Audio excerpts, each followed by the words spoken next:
Hello, everyone. Welcome back to our weekly webinar. I am Dr. Nicole from Integrative Wellness Group, for those of you that are new here. So we are going to be going over some really quality information, just kind of deciphering what is this concept of integrative medicine, why is it different, how can it help you, and really what is it all about. Coming out of the holidays, I hope you guys all had an amazing time with family and friends. And, I know a lot of people right now are really looking for, this new opportunity for better health in the new year. And this is definitely something that can really expand upon what is out there for us to take those steps to start feeling better, to start, getting back to where we want to be in whatever really our health goals are. But just a couple of pieces of information before we get started is going into the new year, which is next week, if we can believe it or not. We are going to be switching our live webinars to Tuesdays at 7:30, and we will be doing this moving forward into 2019. You will still have the opportunity to watch the replay at any time. But we are going to be doing things a little bit different in 2019. So in January, the 4 weeks that we have, we're actually going to be doing a similar diving specifically into the gut. So we're going to be talking about everything from indigestion, GERD, different types of autoimmune gut conditions, inflammatory conditions, in addition to how the gut is actually connected to the brain and some neurological things we might be dealing with.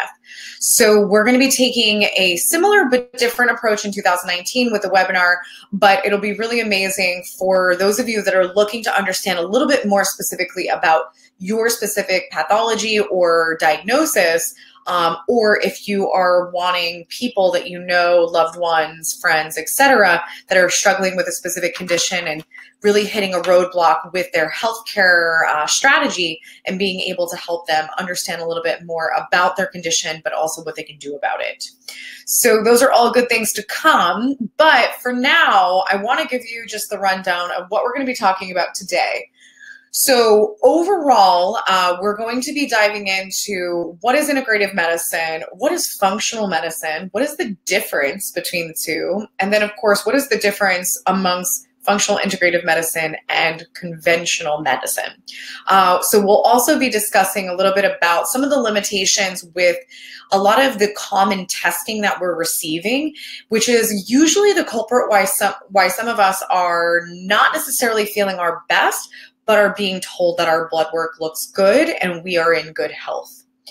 And then in addition to that, we're obviously going to be talking about different types of strategies and different types of protocols that are really, really valuable to just being able to, first of all, give you clarity and then obviously get you on the track to feeling better. So I am going to present you with my amazing PowerPoint. Feel free at any point to ask any questions. We will be doing a Q&A towards the end, so I am happy to answer any questions. So definitely leave them there in the chat box, and we will be able to go through them in the next few minutes. Okay, so I already kind of touched base on the top things that we're going to be talking about, but one of the other topics that we're going to shed light on is just some of these false beliefs that we've been programmed to think about our health. And one of the biggest ones is that we are going to slowly decline as we age. And I know that this is a very common thing that I hear in my practice is, well, I'm very achy because I'm getting older. Oh, I don't recover from my workouts because I'm getting older. Oh, I'm super tired because I'm getting older. Oh, my brain doesn't work because I'm getting older. And this is something that, we're going to have some level of change with aging, but it's getting to the point that we are accepting a lot of these new normals and a lot of these symptoms that we're experiencing on a day-to-day as being the norm because of the aging process. So I'm going to really shed light on clarity of what is aging properly and also what is aging at a rapid rate and what is also some of the things that we need to watch out for from a degenerative and chronic illness standpoint. Okay, so just a little bit about myself, a little bit about my practice is Integrative Wellness Group is in Belmar, and we have been really evolving tremendously over the past 6 years. And we really always wanted to do things differently in the sense that we always felt that no matter what avenue that you went, as a doctor, as a physician, as a practitioner, as a chiropractor, whatever route that you went, it was very linear and it was very one-sided. As a chiropractor, which is my original doctorate, I found myself very focused on the physical body. And then in my functional medicine training, I found myself very, very focused on diet and supplementation. And then, with my nutrition background, I felt myself just really focused on, what is going to be the best cure-all dietary change for the person. And overall, when it comes down to really understanding the body and really helping people, it's all about looking at the person from an integrative and holistic standpoint, because every single person is different and every single person is going to have a different foundational problem and a different origin to why they feel the way they do.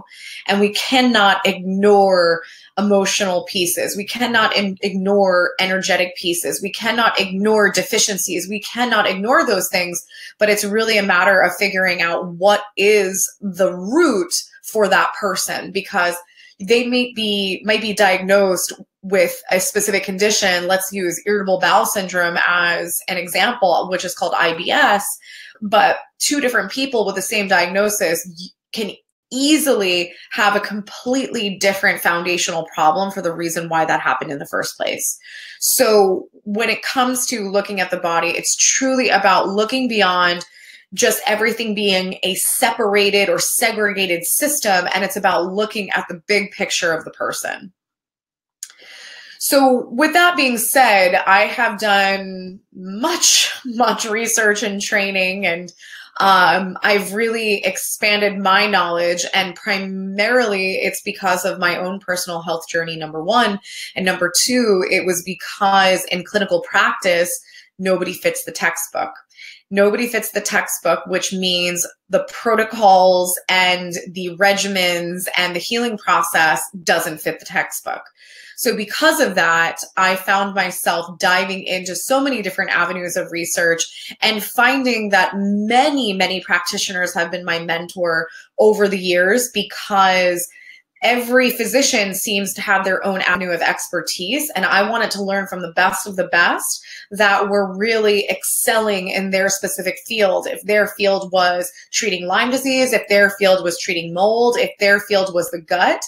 And I found value in all of that information, and it is something that I put into what I call my toolbox and use every single day with my patients, because again, no one is going to fit that textbook, and no two people are the same. Everybody is extremely different. But I primarily classify myself as an integrative medicine physician at this point. And the reason I call myself an integrative medicine physician opposed to a functional medicine physician is because I practiced very traditional functional medicine in the past, which I primarily relied on a lot of dietary changes and supplementation. And I found that I hit roadblocks with my patients and their healing process just strictly taking that approach. And I needed to keep learning, and I needed to keep evolving my approach to really help people across the board to not only figure out what is the root, but also to give them a very specific solution. So at this point, because of the depth of knowledge and the depth of training, I really specialize in complex cases. And this is truly my passion, is being able to take someone who has been everywhere and anywhere, and they have not been able to get answers, and the testing they've done has fallen short, and be able to run more expansive testing and be able to give this person the exact timeline and information of how their condition or symptoms have manifested. So that's truly my passion, is being able to unravel those complex cases and then obviously take them through a healing process. So outside of my clinical practice, I do many other things, but I am an entrepreneur at heart. So I do find myself really loving to run the back end of our business and do these types of things like speaking engagements and webinars, because my true passion is to have people understand what is out there and to truly know that you don't have to live in fear of your health and you don't have to settle for your new symptoms. You really can get clarity, number one, and you can obviously start to get better with the right approach. So that is why I hop on here every week on Thursdays to make sure that I am spreading this knowledge. And for those of you that are listening that you're able to resonate with this, or you know of other people that are struggling, lost, hopeless, send this to them. You will have access to the replay. It's so important for people to understand what's out there and let them make the decision if they're going to take that next step. So outside of that, I'm also an author of 2 cookbooks. My Eat for Your Thyroid cookbook is coming out in 2019, but this was kind of by default. I love to cook, and I grew up not necessarily super healthy, but I grew up eating a lot of very traditional Italian foods, pastas, meatballs, pizza, etc.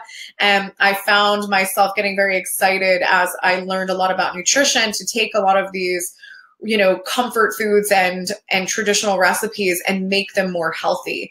So as I started to do that, there was a lot of requests for me to package that up into a cookbook. And that is the reason that the cookbooks exist. So I was really excited to bring a lot of the things that I do on a day-to-day basis and the way that I cook for my family and bring that to other people. So the Eat for Your Gut cookbook is the first one that I created to really help people that are struggling with gastrointestinal issues. So you may be curious how I got into this in the first place. And the reason that I got into this is not your traditional story. It's not that I was super sick and I couldn't find answers. And then I found myself, working with an integrative functional medicine doctor as my last resort, and I was healed back to health. It was actually the quite opposite, because I was under the impression that I was super healthy. I thought that I was invincible.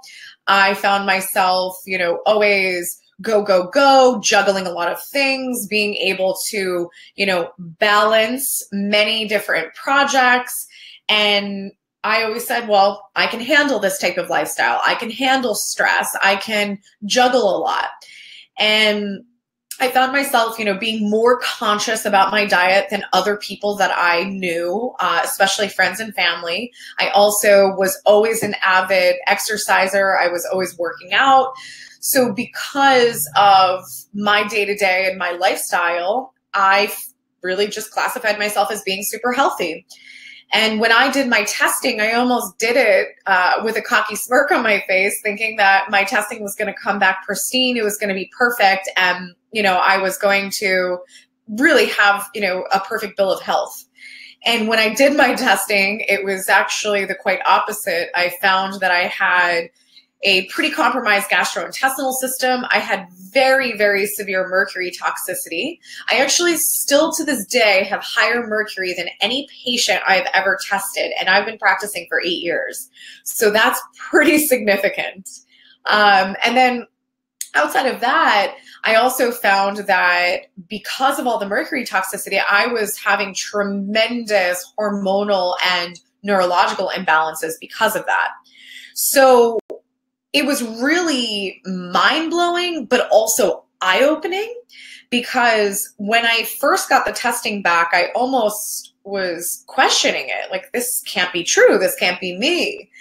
And when I really sat back and I thought about it, it made so much sense. In one fact, I've just settled. I settled for my brain fog. I settled for needing a lot of sleep and not waking up refreshed. I settled for, feeling off occasionally, meaning like I eat out, I ate too much, my stomach would be off and hurt, but it didn't happen all the time. So I just kind of presumed that that was normal, which is most people.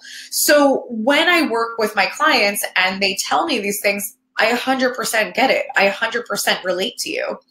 But I find myself very passionate about educating and getting this information out there, because when I was in college and I was a pre-med student, I found myself having a lot of negative self-dialogue, pretty much saying to myself, you know, maybe you should quit. Maybe you're not smart enough for this. Maybe, you know, you're not going to make it through school. You're not going to, you know, make it through your doctorate program because you have to study so much harder than your peers.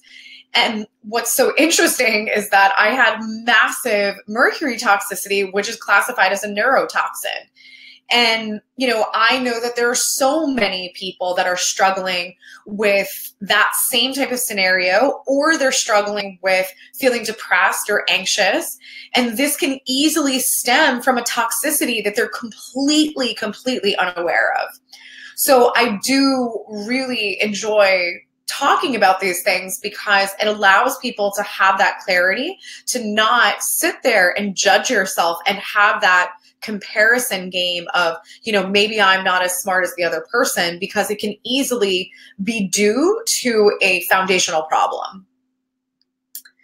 So as we get into the good stuff, I want to just invite you guys to put your phones away, shut down your email, you know, close the other browsers on your screen, primarily because it is about 7:45 tonight. I'm sure there are people running around, kids wanting food, people that need to be put to bed, and there's a lot of distractions. So just give yourself, you know, this next half an hour to dive in and just really understand why you might be feeling the way you do. And also, if you don't even think that you have symptoms, just keep listening, because you might sit back and be like, holy crap, I just settled for all of these low-grade symptoms that I've been dealing with, and now I realize there's something that I can do about it. So as we start talking about all of this really mind-blowing information that I'm about to throw at you, I just want you to understand that whatever you have accomplished or not accomplished when it comes to your health, I want you to understand that it is not your fault. And I say this with conviction because there is so much information out there right now. There are so many diets. There are so many supplements. There are so many new trending things when it comes to health and wellness. And you can easily just try to read up on making a lifestyle change and get completely overwhelmed, completely confused, and have this just massive paralysis because you're like, I don't even know what to do at this point, and this is too overwhelming.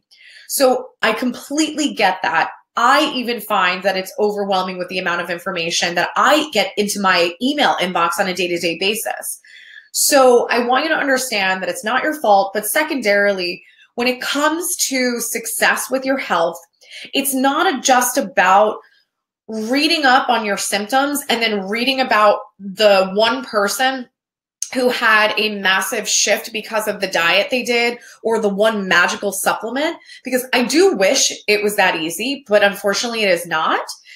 But with the right strategy and the right information, meaning the right testing, you can easily have a strategy that is going to give you success, but it's also going to be quick.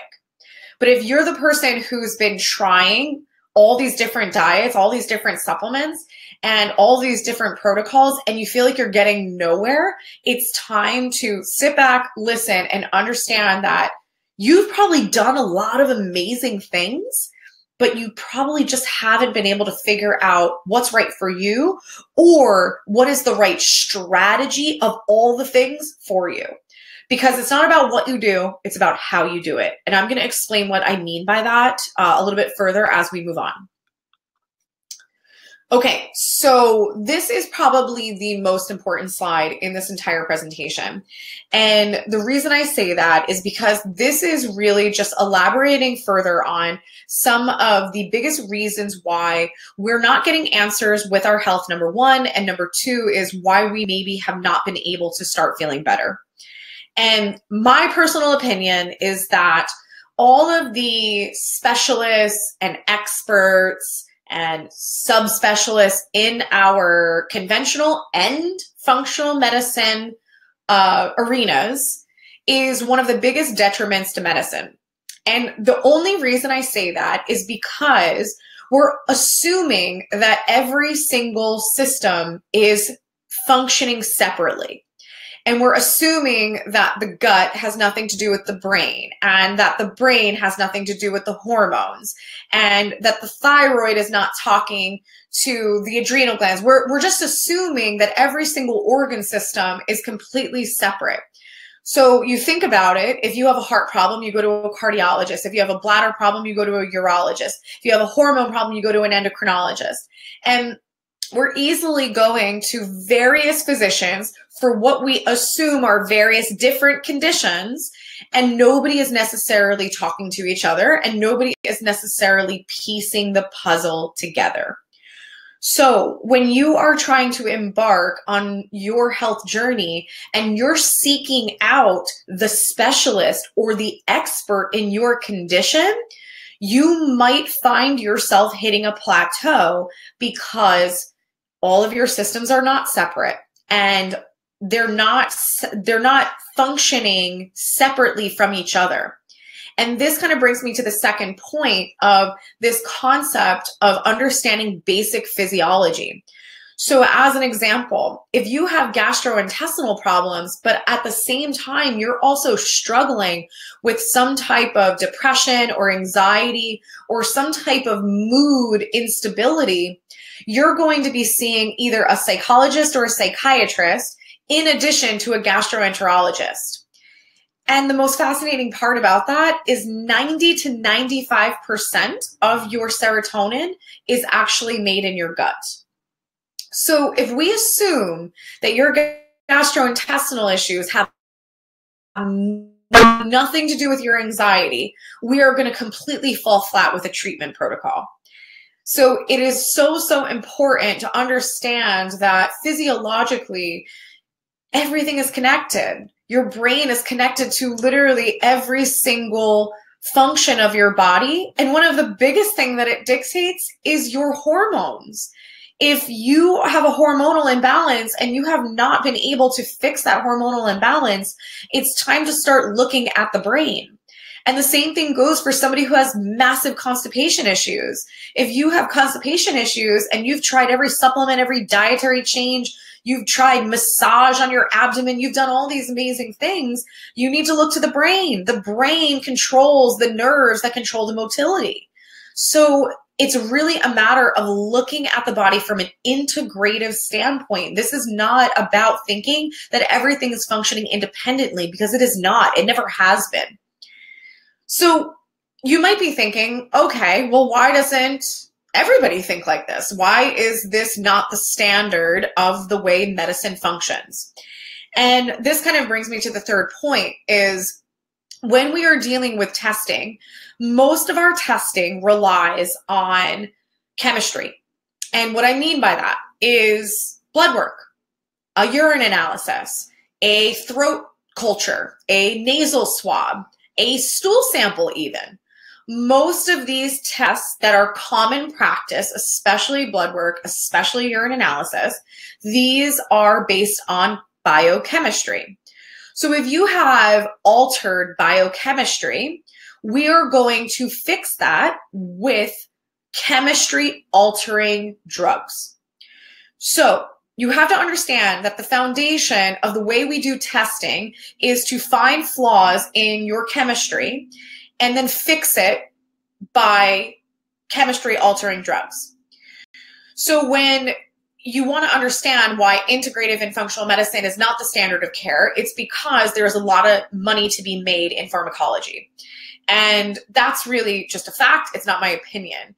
So when we really think about why am I not getting other answers? Why am I not getting other solutions? Why is my doctor not talking to me about nutrition? Why is my doctor not talking to me about stress reduction?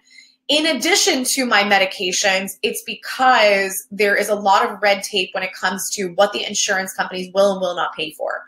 So there is a lot of politics when it comes down to what is profitable and what is not.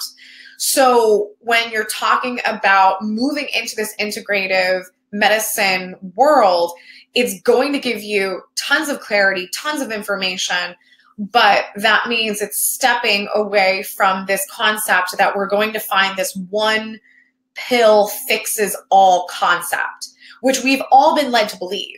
We've all been led to believe that if you have a disease, that there's eventually going to be a cure, number one, or there's eventually going to be a pill or some magical regimen that's going to cure it altogether.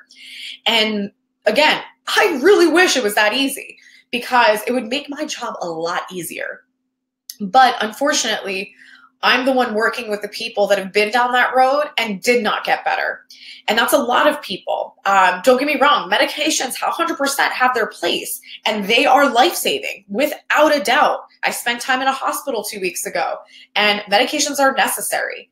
But when it comes to the longevity and the sustainability of health and getting rid of your fatigue and restoring your brain function and not feeling foggy and being able to, have this life that you really enjoy and your mood is balanced and you're not depressed, like that takes more than just this one pill fixes all concept. And part of the issue is that a lot of the testing doesn't allow for figuring out what is the actual root cause. If we actually figured out what the root cause of people's conditions were, we would be playing a very different ballgame here. And what I mean by that is, think about the concept of a lot of our diagnoses. So like one of the biggest diagnoses right now is irritable bowel syndrome. Irritable bowel syndrome is strictly a description of the symptoms that you're dealing with. It actually gives you zero insight as to why your bowels are being irritated. And the same thing goes for GERD, gastroesophageal reflux disorder. Okay, that's a description that you're having reflux. Why are you having reflux?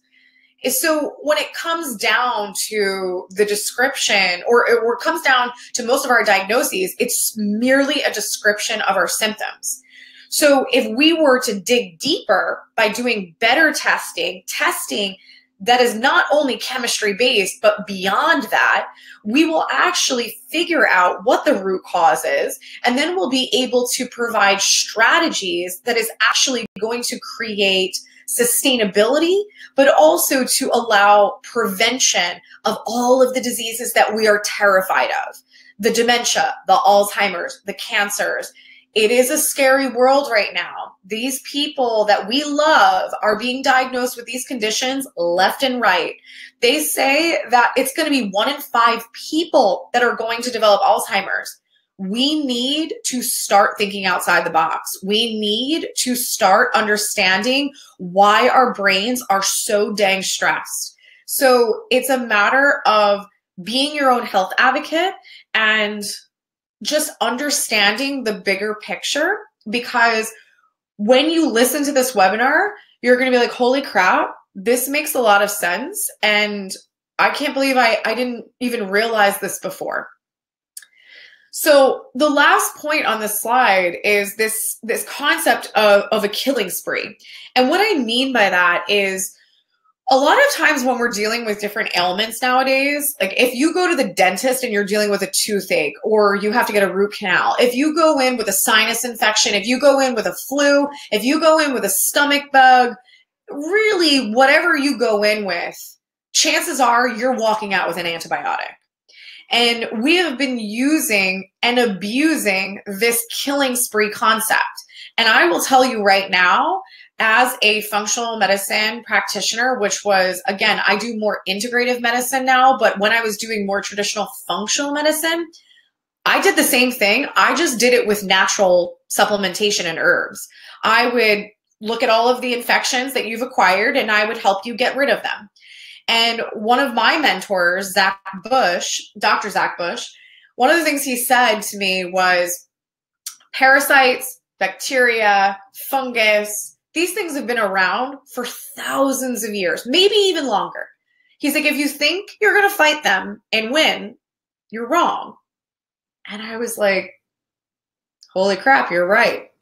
And it was such an aha moment for me, because it made me realize, what am I doing? I'm trying to help people to just kill off the things in their body But what about all the rest of the pieces of the puzzle? What about the health of their immune system? What about the health of their body's ability to detox these things out? And this is a super important point, and I want you to really just understand this, because this is such a foundational problem for so many people, is the fact that our bodies were designed to deal with toxicity. Our bodies were designed to deal with infections. Our bodies were designed to clear this stuff out. But the problem is that our filtration systems are completely at max capacity, and it's happening younger and younger because of how much crap we're being exposed to over our lifetime. So let me elaborate on this further. So some of the filtration systems of your body include your tonsils. On the left side is your spleen. On your right side is your liver, your gut, your kidneys, and all of the lymph nodes of your entire body. For those of you who are like, what the hell are lymph nodes? When you get sick and all this hurts, that's your lymph nodes. But you have lymph nodes everywhere. So if you think about it, and also your gallbladder is technically part of the puzzle too. It's connected to your liver. But if you think about it, out of those things that I just described, those are very common organs that people are getting removed. People get their tonsils removed all the time. People get lymph nodes removed if they get enlarged and they get nervous that they might turn into cancer. People get their gallbladder removed all the time. People lose a kidney. So if you think about this, if your filters are at max capacity because you have been exposed to toxins, you've been exposed to heavy metals, you eat too much fish, you have a bunch of fillings in your mouth, you use tons and tons of cosmetics, you dye your hair, you eat non-organic. Yes, I know, all these things matter. So if these filters can't work anymore, now when somebody coughs on you, opposed to your body just flushing it out like it normally would, now you acquire that infection, and it just kind of hangs out and creates problems when it can. So the more important factor here is if your body can't filter bad things out, the bad things stay in the body. That doesn't mean they cause problems all the time. It means they'll ebb and flow. So you might be like, I feel really good this week. Next week, you feel like crap again. Oh, I feel so much better this week. Oh gosh, why am I so run down again? I'm not sleeping. We can blame it on stress. We can blame it on hormones. We can blame it on all those things. But chances are is your body is completely overloaded and it doesn't have the ability to filter the bad stuff out anymore. So on a day-to-day basis, we blow people's minds. And one of the reasons why I love what I do. And just a couple of tidbits about this, because these are some of the things that when I talk to patients about them, they usually have this face of like, oh my gosh, that's crazy. But one of the more interesting things is, so when we do our health consultations, which is usually the first visit, we dig. And I ask a lot of weird questions. And most of the time people are like, looking at me like, what is she asking me this for? And I usually explain so I don't completely weird people out. But more importantly, we're acting like a detective. We're literally asking very in-depth questions to truly understand the timeline of what led up to you feeling the way that you do now. And a very interesting scenario, we had a patient a couple of months back, and she was talking about this really severe leg pain that she woke up with one day. So I asked a little bit more about it, and she told me that the day prior, she worked at a wellness center, and they got these grounding bracelets that came in the mail. And the grounding bracelets are things that you usually wear on your wrist, and they help to ground you to the earth, make you feel more calm and just kind of more relaxed. So she was wearing it on her wrist, and when she went to bed that night, she decided she was going to put it on her foot because she didn't want it on her wrist, or I'm sorry, her ankle. So she put it on her right ankle. The next morning, she woke up and she had this searing pain down her sciatic nerve to the point that she could not walk. And as she's telling me this story, I'm kind of mind blown. I'm like, okay, there is something really funky about this story, because that's very, very odd. So we kind of moved on from talking about that because I wasn't getting much clarity on why. So we started talking about hormones and menstrual cycle and all of that. And I was like, do you still get your menstrual cycle? Are you in menopause? And she's like, oh no, I've been in menopause for a while. I went into menopause shortly after I had the procedure after my last child. And I was like, okay, what procedure? She's like, it's called Essure. And I was like, okay, I'm not familiar with it. Can you explain further? And she described it that it was a form of permanent contraception, that they took these metal coils and they inserted them into the fallopian tubes, which would allow scar tissue to build up around the coils to prevent implantation and prevent pregnancy. And I was like, okay, that sounds really interesting. And as soon as she said that, my mind started thinking, what kind of metal is this made of? Because when she put that grounding bracelet on, depending on the type of metal, it could have easily created an electrical conductivity down the nerve. So when we looked it up, there were about 6 to 8 different heavy metals that were in these coils. So when she put that grounding bracelet on her leg, it actually created an electrical signaling that went down the sciatic nerve and put her in tremendous nerve pain. So that is one of the most fascinating stories that I've dealt with in my clinical practice. But these are the types of things that are uncovered when you ask the right questions. If I did not dig deep with her and ask the right questions, I would have never been able to put that piece of the puzzle together, which would have never allowed her to then go to reverse the procedure, because there was actually a lot of complications with that procedure, and it's actually no longer offered because of many of the complications that women dealt with. So outside of that, one of the other things that we ask about is the moon cycles. And I usually will be asking people, how is their mood? How is their gastrointestinal system around full moon, new moon? And the reason why I do this is because there is legitimate reasoning why they say, oh, the crazies are out, it must be a full moon. So interesting enough, parasites, which are different types of organisms that you can get exposed to through contaminated meat, raw fish, etc., you can easily be exposed to parasites that get into your gastrointestinal system, and they are the most active under a full moon. So when you are tremendously moody, irritable, and angry around a full moon, or your spouses or your children are, start thinking parasites. And parasites are not uncommon. Most people start thinking, oh, I didn't go to Mexico and drink the water. But you would be surprised on how many people actually are dealing with parasite issues. And it's partly because our farming industry has changed so much over time. And a lot of these industrial farms are not necessarily using the best practices, and this is allowing for a lot more issues with our animal protein. So in addition, we have EMFs, electromagnetic frequencies. So this is what I call Wi-Fi soup. So EMFs are given off by anything wireless, everything from your wireless headphones to Sonos speakers, routers, cell phones, all the things. So fascinating enough is when you're dealing with the electromagnetic frequencies and all the Wi-Fi signaling, it's everywhere. It's all around us.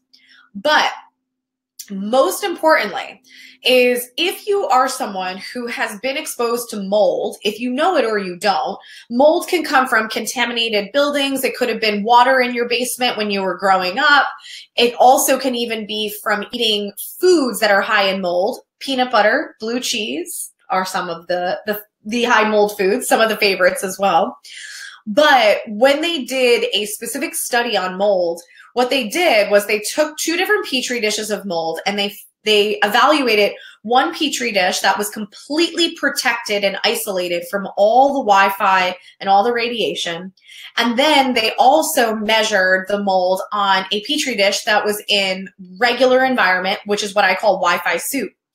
And they found that the petri dish in our regular Wi-Fi soup environment multiplied by 600% per week. So for those of you that are having very odd inflammation, maybe you've been diagnosed with rheumatoid arthritis, maybe you're having weird phantom buzzing sensations in your body, or you're dealing with restless leg syndrome. These are all signs that you potentially have mold in your system that is being irritated or activated by the different EMFs that are surrounding you.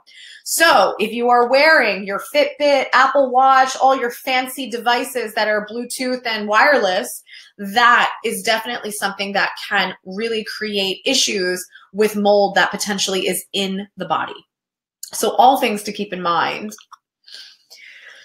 So when you're listening to these really fascinating stories of things that I deal with on a day-to-day basis in clinical practice, I'm here to tell you that you don't know what you don't know. There's no possible way that you will know if you have mold toxicity, if you're dealing with parasite issues, if you're dealing with, a variety of different things if you don't have the right testing.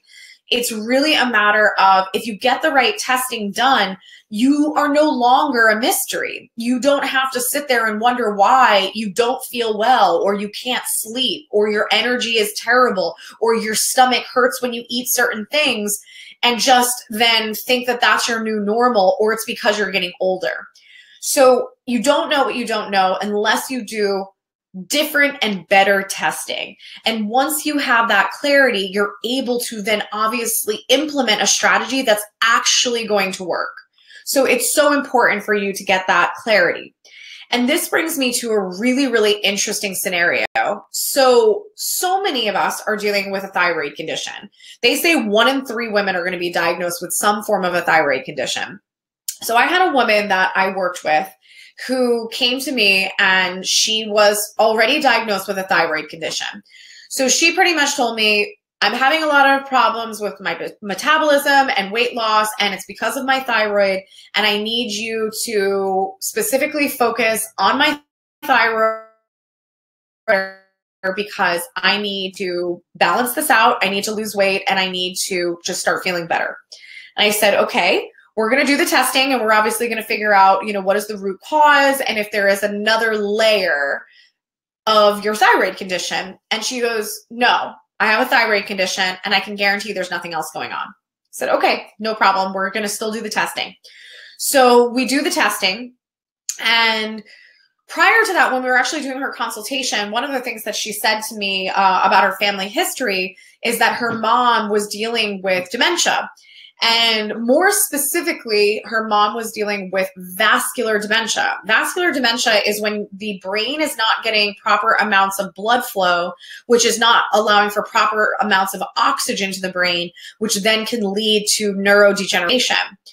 So as we were doing her consultation, and we were also started to do some of her testing, one of the specific tests that I was doing during the consultation was called the bioresonance scan, which I'm actually going to show you guys in the next few minutes. I started noticing there was a lot of cardiovascular things coming up. And I started to ask her a little bit more about her cardiovascular system, and she really had no complaints, but she was reporting massive, massive memory loss. And she's like, I run a business, I have a very successful company, but my assistant has to pretty much follow me around in order to make sure that things get done, because I can't remember anything unless it's written down on paper. So that was obviously a huge red flag to me. And the other big thing to understand here is that your pituitary gland is in your brain, and your pituitary gland is the control center of your thyroid. It's the control center of your hormones in general.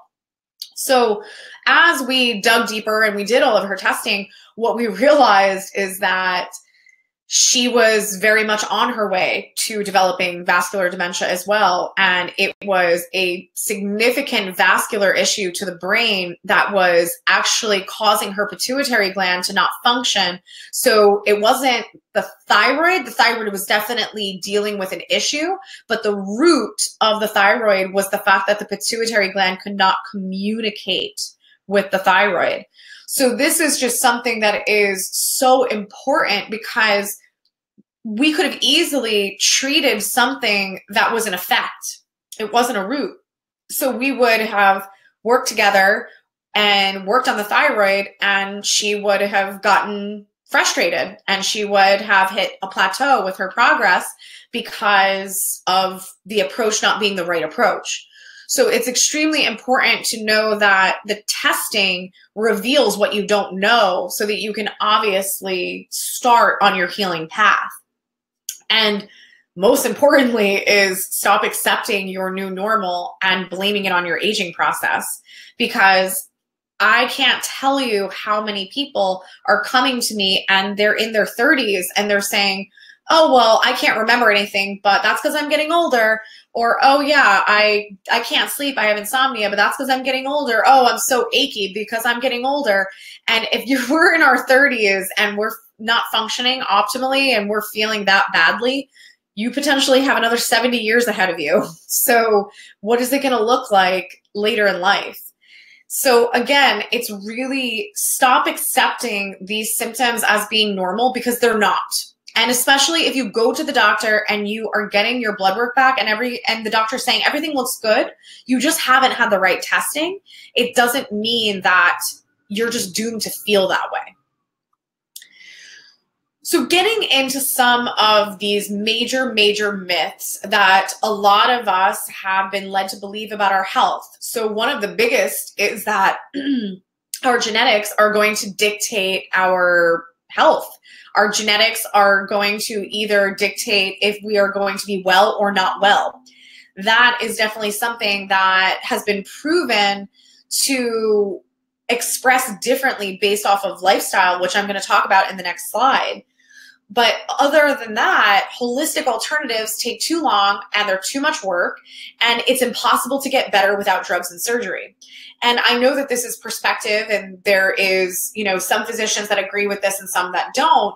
But at the end of the day, when you're dealing with how to get better, it's not about what you do, it's about how you do it. So it can be a quick recovery, but it has to be the right strategy that is dictated by the right testing. It's too expensive. So I know that when we're dealing with healthcare, we are always wanting to use our insurance. And I get it. Insurance is expensive and we're paying a lot of money and we have high deductibles and we're dealing with a crapshoot here. But at the end of the day, when we're talking about expenses and we're talking about a lot of doctors, a lot of copays, a lot of time and lack of answers, that's expensive. That's expensive, and it's also something that potentially can wear you down and destroy your hope to some capacity. So it's a matter of, thinking about this from a different perspective is, what is the expense? Is it your health and your life, or is it the financial piece?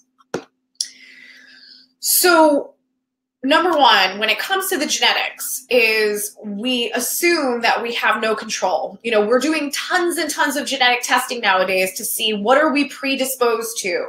Are we predisposed to getting breast cancer? Are we predisposed to getting ovarian cancer? And it really puts us in a place that we feel extremely powerless and we feel terrified. And I don't think that when it comes to genetic testing can provide a lot of value, but for us to just live in fear, I don't find that valuable. And I say this too because when it comes to genetics, epigenetics there's tons and tons of research on epigenetics. And just to keep it super simple, epigenetics means that your genes will express differently based off of your lifestyle choices and lifestyle factors. So you might have specific genes that predispose you to things, but those genes will express completely differently if you choose a healthier lifestyle.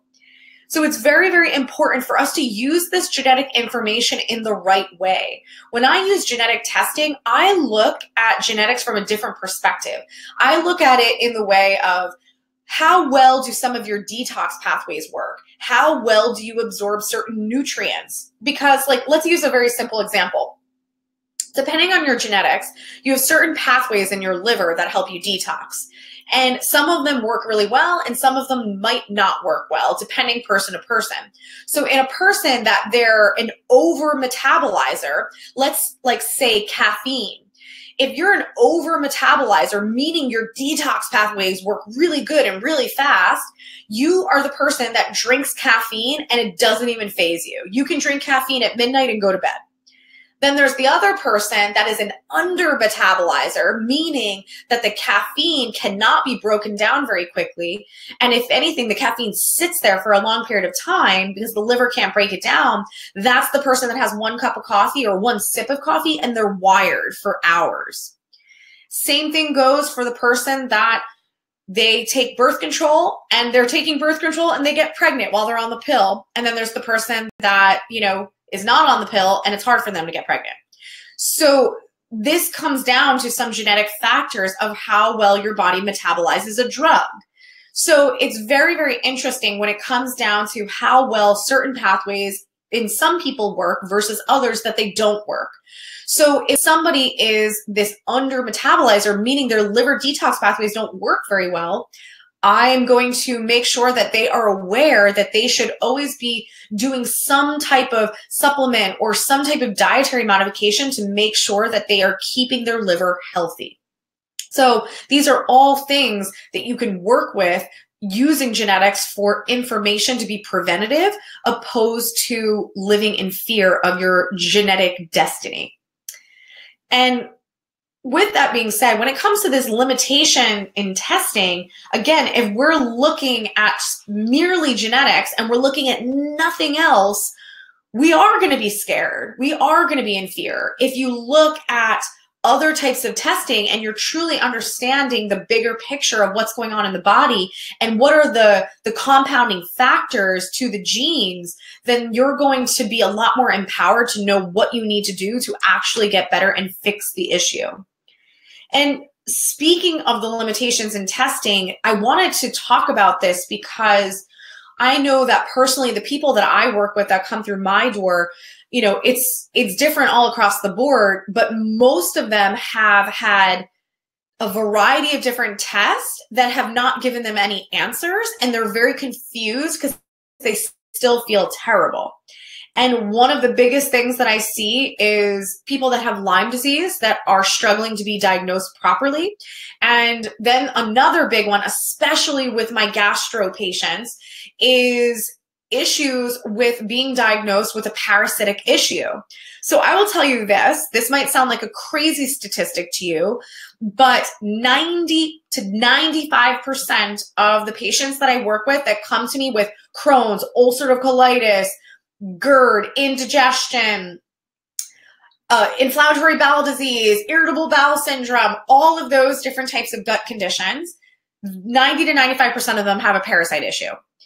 And they have not been diagnosed. And the reason being is because parasites is the primary way that people will diagnose parasites, by the way, is stool sample, which not many physicians do stool samples. You will never find parasites on a colonoscopy. You will not find them on an endoscopy. You will not find them on any of those types of tests. You can maybe find them in a stool sample. But I learned this the hard way with one of my patients, because 20 minutes after a bowel movement leaves your body, parasites will self-destruct. It's called autolysing. So if they self-destruct, by the time your sample reaches the lab, which will take days, if not more than a week, the lab will then start to process your sample and they will say no parasites present. And that's because 20 minutes after that bowel movement left your body, the parasites were already self-destructed. And I learned this the hard way because I was working with a young patient. He was about 6 or 7, and he had a lot of sensory issues. He could not take any supplements, liquids. He wouldn't take anything orally. So his mom agreed that the best idea would be to use a suppository to help him with his detoxification process because he had a lot of mercury toxicity. So as we were going through that process and she was using the suppository, she reached out to me and she said, I just saw a worm. And at that point, I already did a stool sample. And then we did another stool sample. And then we did another stool sample, all different labs, all different types of stool samples. And each one of them deemed no parasites as a problem. By the time we did the third stool sample, she saw parasites 3 times. So she said, okay, I'm tired of paying for stool samples. What are we going to do about it? And we decided to do a anti-parasitic protocol. And yes, he did have parasites because he passed many of them, which I had the luxury of seeing pictures of. Yes, that is my job. Not to completely horrify you guys, but this is just the point of what I'm saying is this is something that is commonly missed, that is a huge, huge problem for many of us, especially many of us that are dealing with gastro issues, but many of us that are dealing with neurological issues. So that brings me to this book. But for those of you that are listening that have been pregnant or are pregnant, and you've had your doctor or books or doulas or whoever tell you, make sure you do not handle cat litter while you're pregnant. So the reason why this is said is because there is a very specific parasite called toxoplasmosis that can be in the feces of cats. So it is something that actually creates a lot of neurological issues, and that's why they want to make sure that women stay away from cat litter. So interesting enough, there has been tons of research that's been done on toxoplasmosis. For some reason, there's so many parasites, but for some reason they've studied toxoplasmosis pretty heavily. And toxoplasmosis has been linked to bipolar disease or condition. So this book written by Kathleen, This Is Your Brain on Parasites, is actually quite fascinating because what she proved over and over and over in her research is that parasites will actually manipulate your behavior in order to put itself in the primary environment to reproduce. So as an example, one of the first things that she studied, that she proved this concept was on ants, the insect. So what she did was she took, there was a colony of ants that lived in their anthill, and she infected a select few of the ants with this very specific parasite. And what happened is during the day, ants normally will go out, gather, and bring back to the anthill. So during the day, the ants that were infected with the parasite acted very, very normal. But what happened was at night, when all of the ants normally stay in the anthill, these ants actually left the anthill that were infected with the parasites. They left the anthill, they went out into the field and went to the tippy top of a blade of grass to put itself in the opportune environment to be eaten by a sheep. And the reason being is because that parasite, its most perfect host, aka its most perfect environment to reproduce, was a sheep's stomach. So this might be like completely mind-blowing, but this woman proved this concept over and over and over again with insects, small animals, etc. So she pretty much proved that these parasites can completely hijack your behavior. Hence, for those of you that are just tuning in, when you hear that phrase, oh, it must be a full moon because all the crazies are out. Ask any nurse, ask any teacher, ask any doctor working in a hospital, and they will 100% tell you that that is the case, that around a full moon, tons of crazies come out. And that is because parasites are the most active under a full moon. So yes, that is not just a bogus phrase. There is a reason for it. So when it comes to Lyme disease, I wanted to touch on this because I do work with a lot of Lyme disease patients, and it is one of my specialties. And I have such, a soft spot in my heart for these people because I cannot tell you some of the stories that I've heard about people that have been everywhere. They have not been able to be diagnosed. They've been told Lyme disease is not a real thing. They were told that they're just going to have to deal with their symptoms because they'll never get better. And if anything, they'll be bedridden eventually. It's really been some true horror stories. My personal mentor, Dr. Klinghardt, has taught me so much about the limitations of testing and the limitations of treatment. But the biggest thing that I want you to understand is when it comes to Lyme disease, doing a blood test, even if it is a fancy private lab, it is not always reliable because Lyme does not live in the blood. It lives in connective tissue.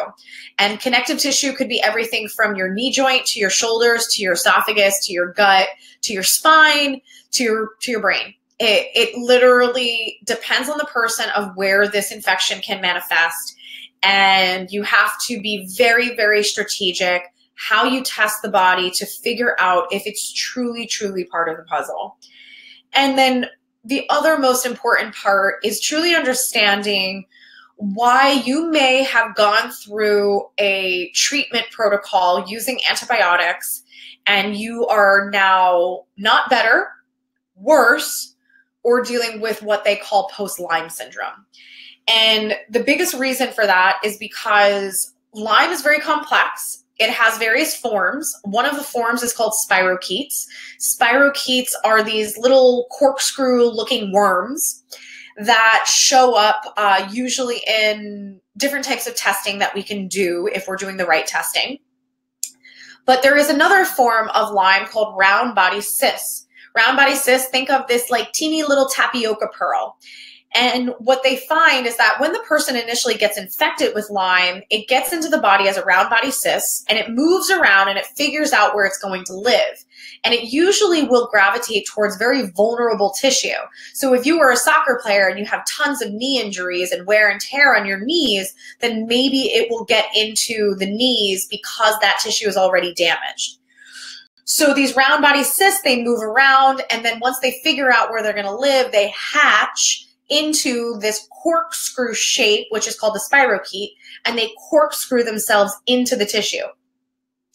So when they were originally looking at Lyme, they were looking at spirochetes, and they did a treatment with antibiotics, and they found that the spirochetes that they saw were completely eradicated by using the antibiotic therapy. So they deemed antibiotics to be the absolute best therapy for Lyme disease. What they didn't realize at the time, because this was done a very, very, very long time ago, is that when you threaten the Lyme with the antibiotic therapy, it's not that you kill the spirochetes, it's more so that the spirochetes revert back into the round body cyst, which is this round, again, looks like a little tapioca pearl, but it's almost like a shell. And it's like a protective layer that doesn't allow the antibiotic to penetrate. So interesting enough, they found that because you have now threatened the Lyme, it will anywhere from double to quadruple within weeks after the treatment. So what I mean by that is you feel better on your antibiotic therapy, then you come off of your antibiotic therapy, and anywhere between 8 to 12 weeks later, you all of a sudden start to get symptoms back. Sometimes you might even feel worse. And they call it post-Lyme syndrome. And it's not really that. It's the fact that you never actually eradicated the Lyme. If anything, you could have advanced it because you threatened it with the antibiotic therapy. So the point is I'm not saying that antibiotics are completely inappropriate at all times, but you might need to do more. You might need to be expanding upon the protocol and not relying on this one size fits all treatment, because it has been proven at this point to be ineffective in many cases. And this is actually expanding upon the use of the most common antibiotics. And really they found that these round body cysts can multiply in different capacities depending on what antibiotic was used. So lastly, the last thing I want to say about Lyme really comes down to this concept of neurological Lyme. If you are someone or you know someone who is dealing with anything from seizures to multiple sclerosis, that's dealing with a severe neurological condition, if it is even bipolar, depression, schizophrenia, we need to rule in or out if Lyme disease is playing a role in this. And the reason being that this is commonly missed, and even thinking about multiple sclerosis, usually multiple sclerosis patients, to get diagnosed, they're going to get diagnosed by the use of MRI and a spinal tap. So sometimes if you're dealing with grand mal seizures that are very, very frequent, they might do a spinal tap, but not always. Regardless of the fact, if you are doing a spinal tap to some capacity and you're having the CSF, the cerebral spinal fluid, evaluated, and they're trying to rule in or out if Lyme is part of the puzzle, we need to make sure that the technician knows what they're looking for. And that's what brings me to this slide, is when you're dealing with this concept, you're really looking for this. You're looking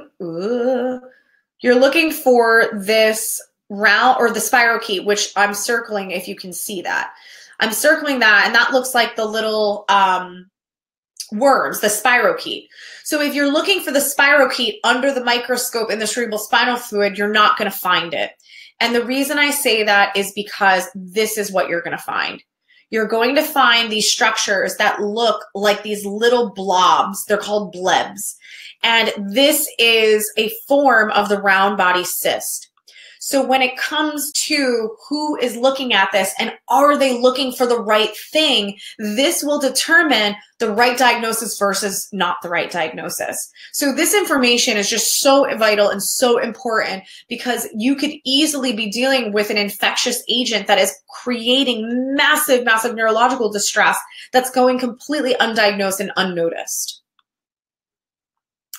So when it comes to different types of testing, when it comes to Lyme, there's so many options out there.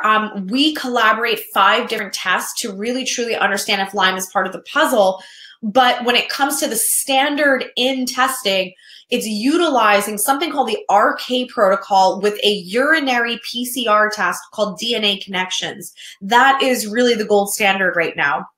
So the RK protocol, primarily, I don't want to get too in depth with it, but it is a protocol that pushes the Lyme out of its hiding place. So it allows it to come out of the hiding place and actually get into the bloodstream, which will then allow it to be eliminated out through the kidneys. So it'll actually come up in this urinary PCR test. So this is a test that is truly the new gold standard for diagnosing Lyme, in addition to some of the other tests that we do as well. Okay, so a really, really interesting presentation that I wanted to share with you guys. So many people are struggling with gastrointestinal issues. This particular patient was struggling with very, very significant issues. He was actually dealing with it for 5 years, but by the time he made it to our office, it was just so severe that it was taking him 4 hours to get out of his house in the morning because of the bowel movements being so painful and so abrupt and so frequent. So when we were doing a lot of his testing, one of the things that we do traditionally with our onboarding process is called the bioresonance scan. And the bioresonance reveals everything from different dysfunctions in the tissue to if there is an associated infection and if there is an associated allergen. And one of the allergens that kept coming up for him was a drug called azithromycin. And I just found this to be really, really bizarre, because azithromycin is traditionally a drug that's used for tuberculosis. So in no part of his history did he mention anything about tuberculosis or even respiratory distress at all. So what was fascinating is it came up so many times that I had to ask. I was like, he might think that I'm completely out of my mind, but it's worth it for me to at least ask. So I decided to ask him on our second visit together if he was ever diagnosed with tuberculosis. And he's like, no, definitely not. And I was like, okay. I was like, and you never had a skin test that it bubbled up, and it bubbled up for a few days and it didn't go away? And he was kind of gave me this really awkward look. And he was like, hold on. And he texted his mom. He's in his 50s, by the way. So he texted his mom, and she goes, I can't believe you're asking me that. She's like, yes, when you were young, you were in camp and we had to take you out of camp because you tested positive for the TB test and we had to do treatment. And at that point, he's just looking at me in awe. But this was something that was revealed by the bioresonance technology. And the fascinating thing about it is it was primarily just telling me that even though that drug was administered so long ago, like it was literally before he was 10 years old, that created some significant problems in his gastrointestinal system that affected him throughout his life, but a lot more later in life. So these were just some of the really fascinating things that people are able to have clarity on of how did I get where I am? And then obviously being provided with a solution to help to kind of reverse engineer how they got there in the first place. So another really interesting thing before I show you guys the bioresonance and actually give you a visual on this is a woman came to me, very, very interesting neurological symptoms that were coming and going. They pretty much, the symptoms when they manifested, they were almost identical to multiple sclerosis. But all of her testing that she did MRIs, she did a variety of neurological testing, it all checked out to be normal.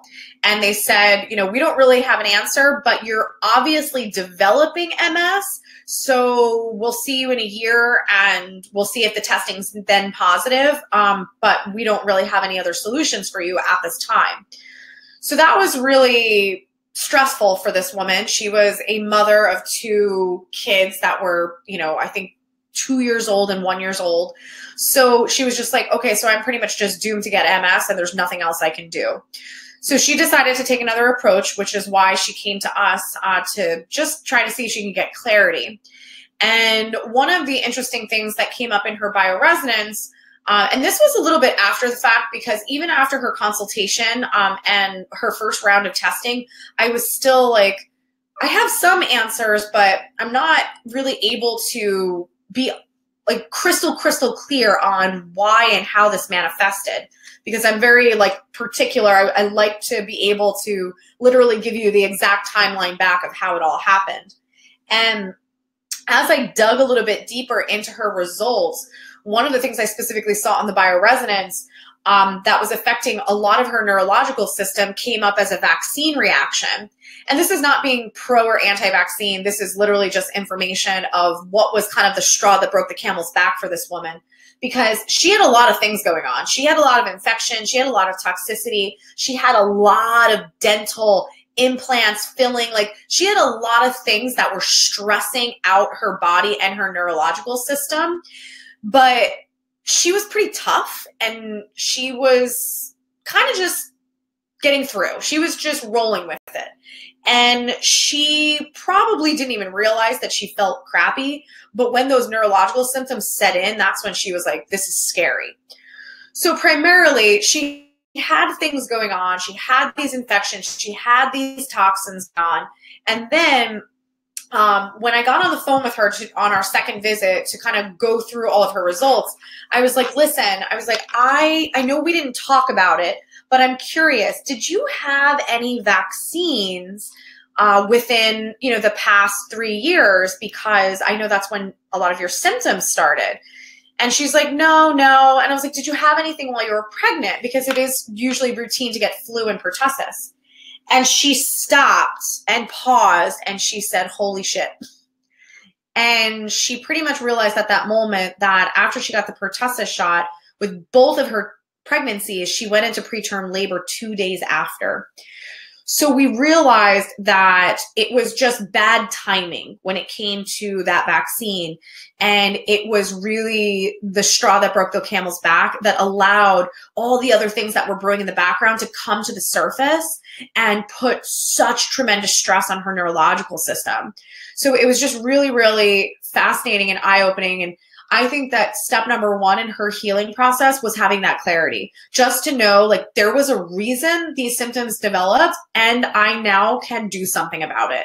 Because at that point, by the time she made it to me, she was powerless. She was like, I don't even know what to do. I'm really scared. And her husband was equally as scared. So she has actually done amazing with our program. And I'm so excited to see this woman have her life back and be able to be an amazing mother to her children. So all this talk about the bioresonance, you're probably thinking like, what the heck is this crazy machine? So I'm going to show you a little video just to give you guys a visual. I am not going to be able to speak as I do it. So I will be quiet for a minute. So this is going to be about 30 seconds. I'm going to show this to you guys, and then I will explain a little bit.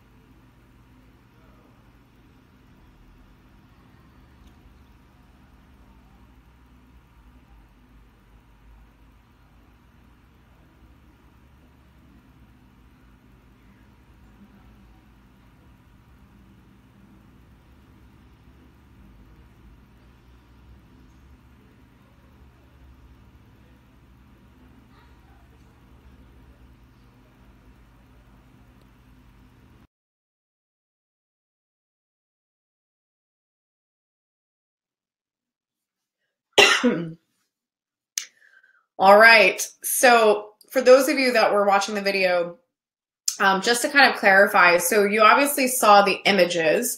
The images were not a person. Those are stock images that are part of the technology. But those little icons that overlay through the scan, those icons are actually representative to the person that it is scanning. So one of the reasons why I chose to show you guys the heart and also the veins of the head, I did that for a reason, because when it comes to the type of testing for our cardiovascular system, it's pretty limited, and we don't really have many options for testing that system that will reveal something early. Most of our cardiovascular testing is going to show once the problems are already manifested and we're at pretty high risk. So one of the most amazing things about this technology is not only can it reveal tons and tons of information, but it can really look at things down to the DNA level. So if you're looking down to the DNA level, you're literally able to pick up on things very early, to do something about it early, but you're also able to pick up on things to be preventative. And I think that that is such a flawed part of conventional medicine, is the things that we classify as preventative is mammograms, pap smears and things like that. Think about it. It's not preventative at all. It's just we're getting these tests, and then they'll tell us if we have cancerous cells or not, or will tell us if we have a tumor or not. We're actually not getting any level of insight of how can we prevent HPV? How can we prevent cervical cancer? How can we prevent breast cancer? It's just we're going to monitor you so we can hopefully catch it early. So really, when it comes to being preventative, we need to start thinking differently about what that actually means, and understand that there are other advanced technologies out there that can truly help us decipher what is going on that we're not picking up on traditional testing, and then also to be able to figure out what can we do about it early on.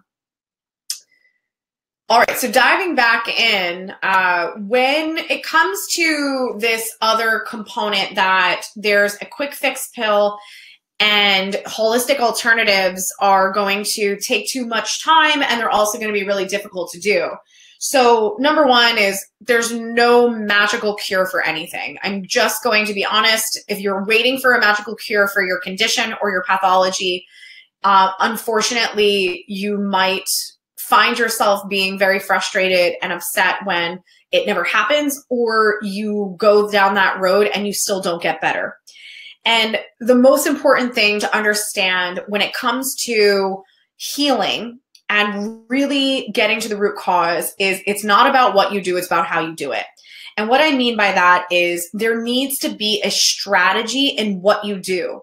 Because if you have already been down the road of changing your diet, incorporating a couple supplements, maybe you're not doing the right diet. Maybe you're not taking the right supplements that are right for your body. Maybe you're just trying to do a cookie cutter protocol that you heard was good for somebody else with your condition. Maybe all you need to do is get your detox pathways working better, but instead you're trying to balance your hormones with a bunch of supplements and creams. So it's not about what you do, it's about how you do it. And if you are the person, you've tried to detox, you've tried protocols, and you felt like crap going through the process, You are the perfect example of you didn't do it right. I'm not saying what you did was bad. You just didn't do it in the right strategy with the right tools. Because I always tell people, if you feel really badly going through our program, then there's something that we're missing or something that we need to tweak. I'm not saying it's sunshine and rainbows, but you should be able to go through the process pretty smoothly and still be able to function and work and do all of those things, with the exception of, okay, maybe a day or two you'll feel a little bit tired, maybe you'll have some funky bowel movements, but you should not feel absolutely terrible going through a healing process. And if you do, it's because you don't know what the right strategy is for your specific body. So it's not about what you do, it's about how you do it. So don't beat yourself up that you've tried to go the alternative route and it didn't work for you. It might have been that you were just not doing it with the right tools, because that is extremely important to figure out. So this is actually a really good story to kind of elaborate on this, but I had a patient with rheumatoid arthritis. It manifested right after her third child. She was in a lot of pain. She was like visibly so inflamed, like could barely even walk. She said most days it was really difficult for her to get out of bed, and she had a new baby. It was a really, really tough thing for this woman. But as we talked, she did reveal that not long before her symptoms set in, her mom passed away. And we did our testing. I obviously acknowledged there might be some emotional layers here, and she was definitely still grieving. But we did our testing. It revealed that she had some mold toxicity. It actually turned out there was some mold in her house, which was easily taken care of. She definitely had some lymph issues because of the mold that she was exposed to in her house. So we worked on all of those things. But as we laid out her program, I did tell her, and I was like, I do think that, based off my testing, that the emotional piece is playing a bigger role than you may realize. She did state that she wasn't really ready to deal with that, and she just felt that she needed to detox because her body, was in a lot of pain, and she felt that it was hormonal, and it happened after the baby, etc. So we decided to move forward with doing some different protocols. We did some supplements. We tweaked her diet. She was doing a lot of lymphatic drainage procedures in our office. And I said to her, and I was like, okay, we're going to touch base in about 4 weeks. And if you are not feeling tremendously better, we're going to revisit the conversation about, this emotional layer here. And she goes, okay. So a couple weeks later, she pretty much revealed to me that she only felt barely 20% better. In 4 weeks, without the way we lay out our programs, you should feel significantly better. You should feel close to 50% better. So with that being said, I said, okay, are you ready to discuss that there might be more to the story here? And she's like, fine. And she was really on the fence, and she really just didn't feel like it was playing a big role. So we have a modality called a bioscan. We actually have the ability to look at emotional layers that are burrowed into the subconscious and burrowed in our tissues. So this was actually her profile. It showed up obviously with a variety of different emotional things that she was dealing with. So at that point, she was like, fine, I will do something. What do you recommend? So I recommend it for her to do the DiMartini method with Dr. Nick, who is my husband that works in the office. And the DiMartini method is something that over the course of a few hours allows you to break down different emotions that you are holding. Either those emotions could be judgments, they could be resentments, it could be grief, it could be anger, it could be fear, it could be a variety of things. And going through the DiMartini method is a 14-step process that allows you to see the 360 view of these different things that we are harboring and holding. And when you're done with the process, it allows you to truly walk away with clarity, but also to feel equilibrated and balanced about what you once perceived to be a massive imbalance. And after she was able to go through this process, it was literally fascinating. Within a week, she physically lost 10 pounds of inflammation. It was like nothing we ever saw. So obviously not every case is to this capacity, but this was truly just such a shift for her that allowed her to truly, truly heal. And it wasn't because, she just was disassociating from the situation and the grief. It was being able to walk away with love and appreciation and gratitude. And that is really the premise of the DiMartini method. For those of you that are interested, you can check out our website to learn a little bit more about the method. And then Dr. Nick in the new year will be talking more about it on his own personal webinar as well.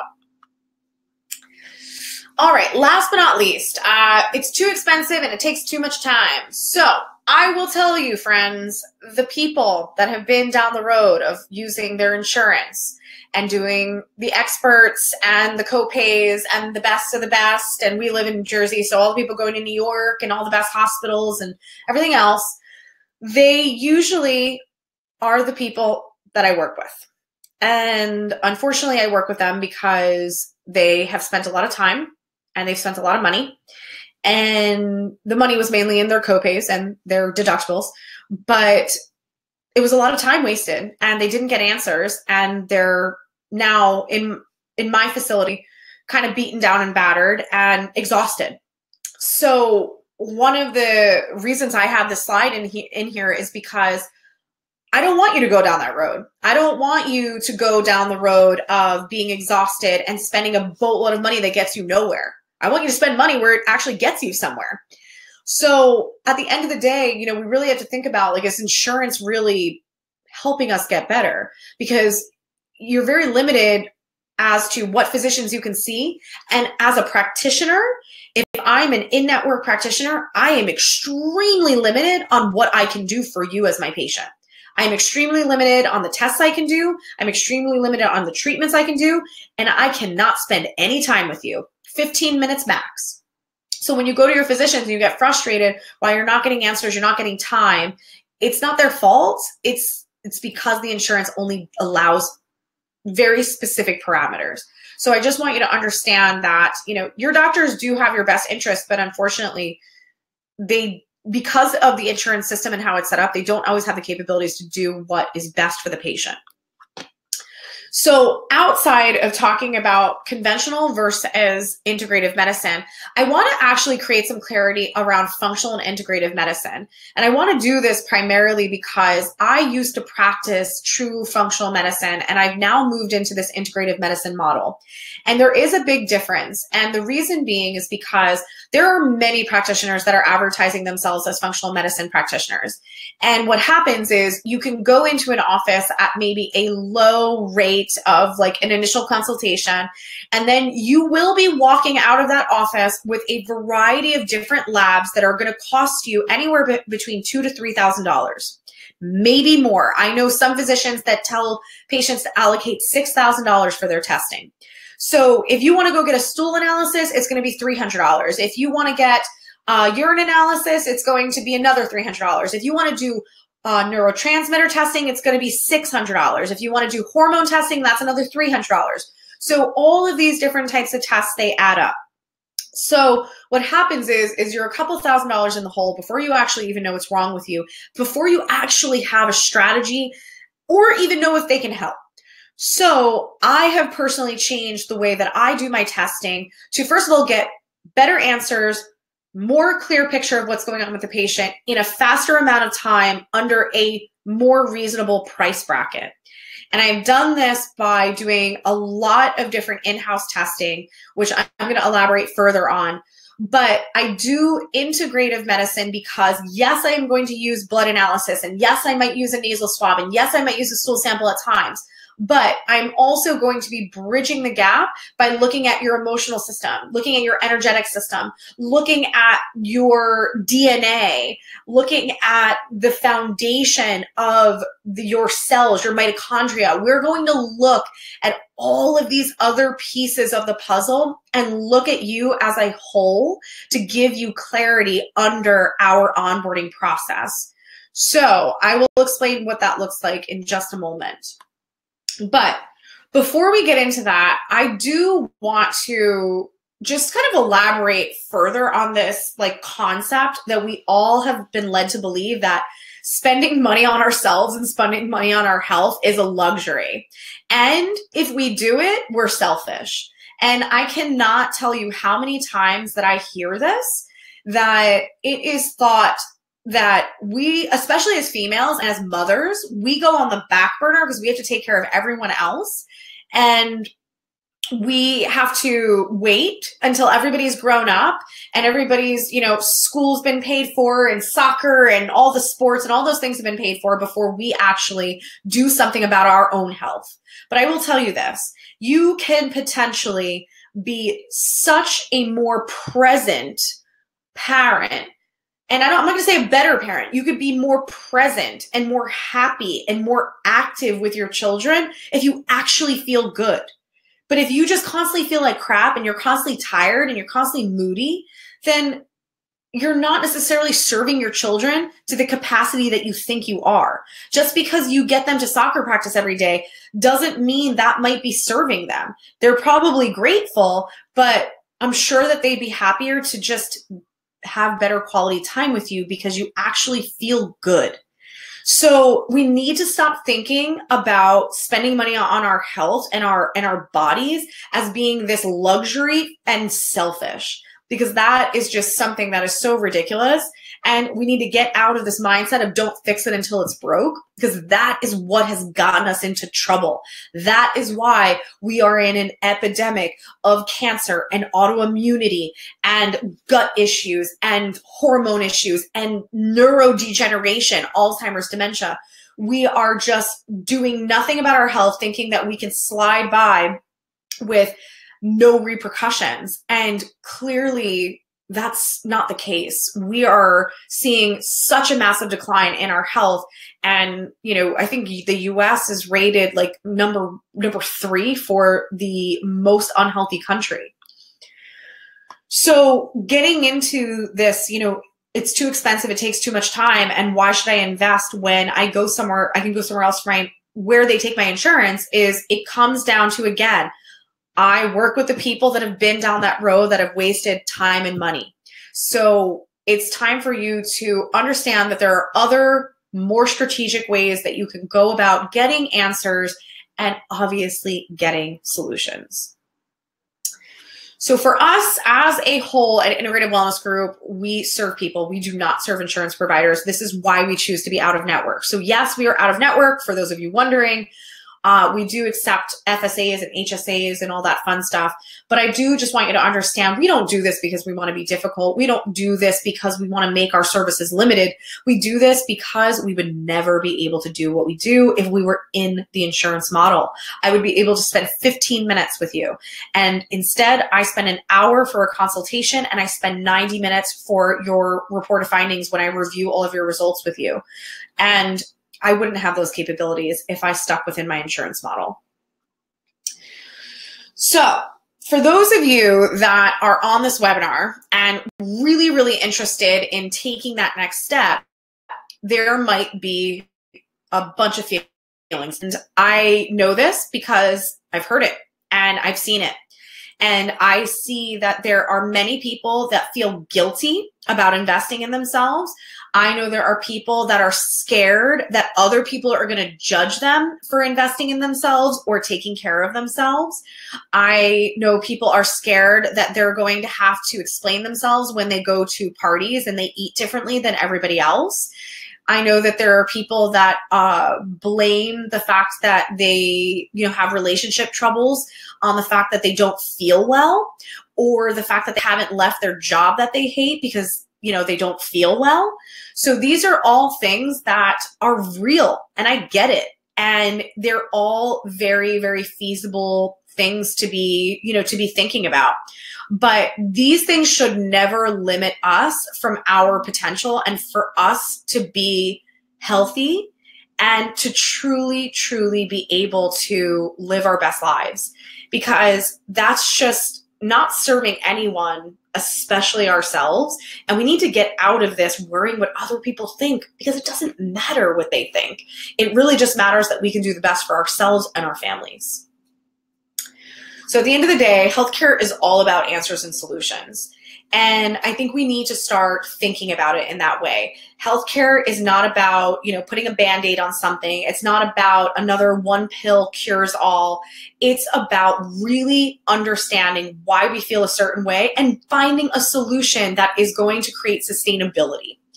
So the way that we do this is our onboarding process. Our onboarding process, by the way, you can access from anywhere in the world, which is pretty great because a lot of our testing is DNA based. But with our testing, we're going to do everything from comprehensive blood testing. Our blood testing is very, very expansive. We run everything from immune markers to infectious markers to hormone markers, etc. We test for heavy metals, we test for minerals, we look at environmental allergies, food allergies, chemical sensitivities. We look for different types of pathologies in different tissues down to the DNA level. So this is all different things that you cannot really access in many other facilities, but it will give you more information about your health than you can imagine. And one of the things that I wanted to highlight here is the autonomic response testing. Because if you remember from early on, what I said was, it's not about what you do, it's how you do it. And the autonomic response testing that we do, which is created by Dr. Klinghardt, really allows us to know exactly what your body needs. It tells us what supplements are appropriate for your specific body, what types of therapies do your body need to start the healing process. It allows us to customize your treatment protocol so that you can get better faster. So we do this unique onboarding process because we want to try to keep costs down. So as I kind of went through these slides, and I really wanted to help you guys understand the value in this testing, because the value is just, in my mind, it's priceless for you to get answers with your health. But more importantly, if you're somebody who doesn't know what to eat because everything makes you sick, then you getting clarity on what you should and shouldn't eat is priceless. If you're someone who has massive neurological issues and you're able to figure out exactly what you need to do to balance that out, that's priceless to you. So putting a number on these different tests, it varies across the board because everyone is going to value it differently. But if I was to put a number on all of the fancy tests that we do, I would put this one on it. So the grand total being $14,000. So no, that is not the actual cost of it, but our onboarding price actually is $14.25. And for any additional family member that wants to go through the exact same testing, it's $597 for each one of those additional family members. But for some of you, this might be a lot, and I totally get that. But I want you to understand is that when you're dealing with breaking all of the tests up for the information that we give you, it is easily worth over $6,000 if you were to run food allergy tests and hormone tests and a blood test and run a neurotransmitter test. Like when you break up all those tests and use a bunch of private labs, it racks up. So that is the reason why we do it the way that we do. So for those of you that are actually interested in understanding a little bit more about our onboarding process, I invite you to take a look at this link that I just published. This will actually get you set up with one of our team members, our client services members, to talk a little bit more about the process because we don't accept every patient. We definitely want to make sure that you are a good fit for us as we are a good fit for you. So we do ask you to fill out a few questions before you actually apply. And then at that point, you will be eligible for that $14.25 price if you decide to move forward with us. So check out that link. Check out our website if you're looking for more information, but probably the easiest thing is to just hop on a call to learn a little bit more about the entire process if I wasn't able to answer all of your questions here. Also, again, if you are long distance, that is absolutely no problem. Because a lot of our tests are DNA based, you have DNA in your hair. So we can do most of our testing from afar, and any of your blood work will be done through your in-network lab. It'll go through LabCorp Request, which you could either do, you could do just close to your home in your own state. So everything is easily accessible from far away. So one of the final things that I want to talk about is don't be fooled, but because rarely do things look like a textbook. And that kind of really reiterates everything that I've been talking about throughout this entire webinar is if you have not been able to get answers, it's because you don't match the textbook. And if you don't match the textbook, then your treatment protocol does not match the textbook. So it's a matter of getting clarity, getting better quality information so that you can actually get a specific protocol that is actually going to give you results. So with that being said, I am going to just check out to see if I have any questions that popped up through the process. And I have no questions, which is great. That means I did my job. But for those of you, again, if you do have questions watching the replay, if you do want to send those questions over to the client services team, you are welcome to do that, or you're welcome to hop on the live webinar 2 weeks from now to get your questions answered on air. Okay, so last but not least is I just want you to know that this webinar is truly just an educational experience, but when you finally get the answers about what is going on with you, that is truly when there is a breakthrough experience. And you can easily try to do this on your own, and you could potentially have, 0 results. You can have maybe 20% results. But when it comes to really trying to reach your health goals, you need somebody to walk you down the path that they've already walked, because it is confusing. It is a lot of information to navigate, and it's really impossible for you to know what your body needs if you have never done the right testing. So that's where we come in, is to be able to guide you through that process and to literally hold your hand the entire time, because the healing process can have its ups and downs, and we're just there to make sure that you're doing the right thing and that you know that you have a support team behind you. So last but not least, thank you so much for joining me. You can check us out, integrativewellnessgroup.com. Our goal is to really set the standard on healthcare, how healthcare is being done, hence why I do these webinars. But I really appreciate you being here with us, and we will be kicking off our 2019 webinars talking a little bit more about the gut. So I hope you enjoy that. Send your friends over that are dealing with gut issues to check out our future webinars, and I will see you soon. Bye, everyone.